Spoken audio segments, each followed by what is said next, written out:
Cinema hero Allu Arjun గారి వ్యవహార శైలి, వారు ప్రెస్ మీట్లో మాట్లాడినటువంటి యహాభావాలు కానీ, వారు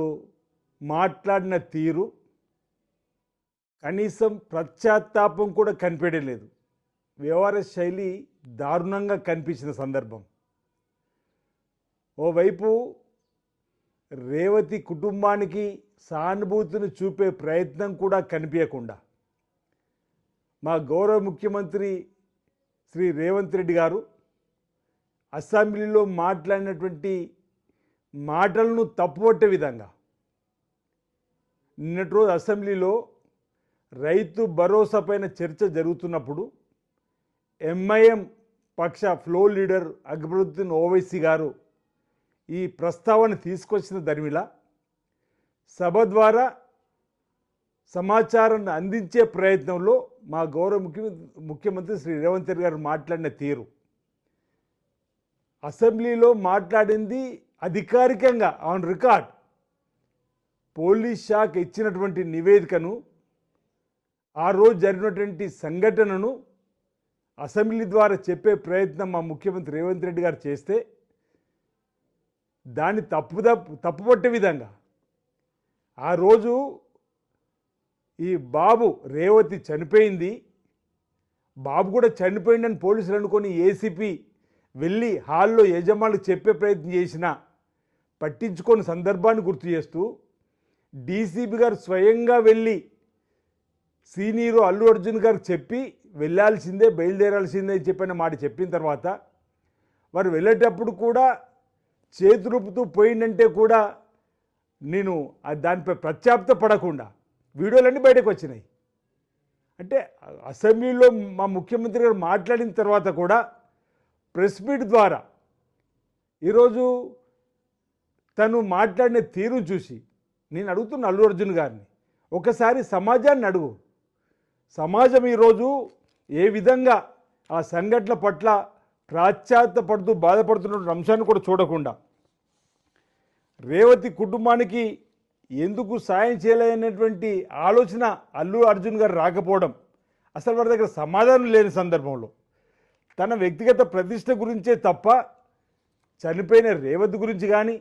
ఆసుపత్రిలో ఉన్నటువంటి చావు బతుకుల మధ్య కొట్టుమిట్టాడుతున్నటువంటి బాబు గురించి కూడా ఆలోచన చేయకపోవడం బాధగా ఉందన్నమాట ఈ సందర్భంగా తెలియజేస్తూ,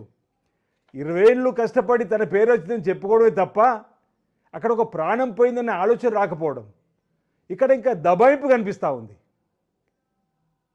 మా ముఖ్యమంత్రి రేవంత్ రెడ్డి గారు అసెంబ్లీలో మాట్లాడినంటే ఆన్ రికార్డ్ ఉన్నది ఉన్నట్టుగా మాట్లాడమే అసెంబ్లీలో ఏది మాట్లాడినా అది ఆన్ రికార్డు అధికారిక సమాచారం ఇస్తే తప్ప పోలీస్ శాఖ ద్వారా ఇచ్చినటువంటి అధికారిక సమాచారాన్ని చనిపోయిన అంశం వారికి తెలిసినప్పటికీ కూడా ఈ విధంగా చేయడం ఎంతవరకు సబబు అనేది మానవీయ కోణంలో కూడా వారు చూడలేని చెప్పే ప్రయత్నం మా ముఖ్యమంత్రి గారు చేశారు. అది కూడా అక్బరుద్దీన్ ఓవైసీ గారు ఆ అంశాన్ని రైతు భరోసా సందర్భంగా లేవనెత్తినప్పుడు ఇచ్చేటువంటి సమాధానంగా చూడాలి తప్ప దానికి ఆధారబాధారుగా ప్రెస్ మీట్ పెట్టి ఏదైతే మాట్లాడేటువంటి మాటలు మీ పేరు ప్రతిష్టలు అవతల వారి ప్రాణాల కంటే ఎక్కువైన మాటలు తీసుకొచ్చేటువంటి సందర్భాన్ని ఈరోజు ఎందుకు ఈ విధంగా మరి అల్లు అర్జున్ గారు అర్థం చేసుకోలేకపోయిన మాట ఈ సందర్భంగా అల్లు అరవింద్ గారు మాట్లాడుతూ తన కొడుకు మూడిగా ఉంటున్నాడనే మాట అంటున్నాడు. కానీ అక్కడ ఆ బాబు హాస్పిటల్లో ఐసీయూలో ఉలుకు పలుకు లేకుండా ఉన్నాడు.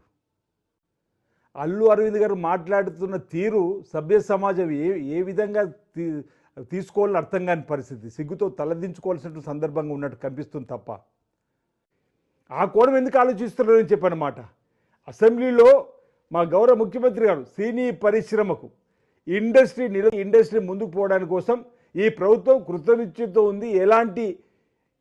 అంశాలైనా ఎలాంటి అవకాశాలు ఇవ్వడానికి సిద్ధంగా ఉందన్న మాట కూడా చెప్పిండు. మీ సినీ పరిశ్రమ వ్యతిరేకం కూడా వారు మాట్లాడలే. జరిగిన సంఘటనను బాధాకరమైనటువంటి సంఘటన ఈరోజు సమాజానికి తీసుకుపోయే ప్రయత్నం చేసినప్పుడు మీరు కూడా జరిగిన దానికి చింతిస్తున్నామని పొరపాటని చెప్పాల్సింది పోయి ఈ విధంగా మా ముఖ్యమంత్రి గారు మాట్లాడిన తర్వాత కూడా వారు కనీసం ప్రత్యాత్తాపం కూడా కనిపించకుండా వారు మాట్లాడడం అనేది మాకు చాలా బాధ అనిపిస్తూ ఉంది. అంటే వారి మాటలు చూస్తే మా ముఖ్యమంత్రి గారే తప్పుడు సమాచారం ఇచ్చినట్టుగా ప్రజలు భావించేలా మాట్లాడుతున్నారు. అది అధికారికంగా సమావేశము, అధికారిక పోలీస్ శాఖ ఇచ్చిన నివేదికను ఈరోజు సభలో మా ముఖ్యమంత్రి గారు మాట్లాడిన మాటను కూడా పోలీసులు ఇచ్చిన అధికార సమాచారాన్ని మా సీఎం గారు అసెంబ్లీలో చెప్తుంటే తప్పు చేసింది కాకుండా ఇంకా మా సీఎం పైనే నిందలు మోపే విధంగా, తప్పుపడే విధంగా ఏదైతే మాట్లాడుతున్నారో ఇది సబబు కాదు. ఇప్పటికైనా అల్లు అర్జున్ గారు కానీ వాళ్ళ కుటుంబ సభ్యులు కానీ ఆ కుటుంబం దగ్గరికి వెళ్ళి పొరపాటు జరిగిందని చెప్పి చింతించాలి, క్షంతవ్యులు అని చెప్పాల్సింది పోయి ఈరోజు ఈ విధంగా ప్రెస్ మీట్లో మాట్లాడిన మాటలు ఈరోజు మేము తప్పుపడుతూ ఉన్నాం. మాకు సినీ ఇండస్ట్రీ నిలదొక్కుకోవాలి, సినీ ఇండస్ట్రీ ముందుకు పోవాలని చెప్పినటువంటి ఆలోచన ప్రభుత్వం తప్ప వేరే ఆలోచన ప్రభుత్వం లేదన్నమాట. సందర్భంగా చెప్తూ నేను అడుగుతున్నా,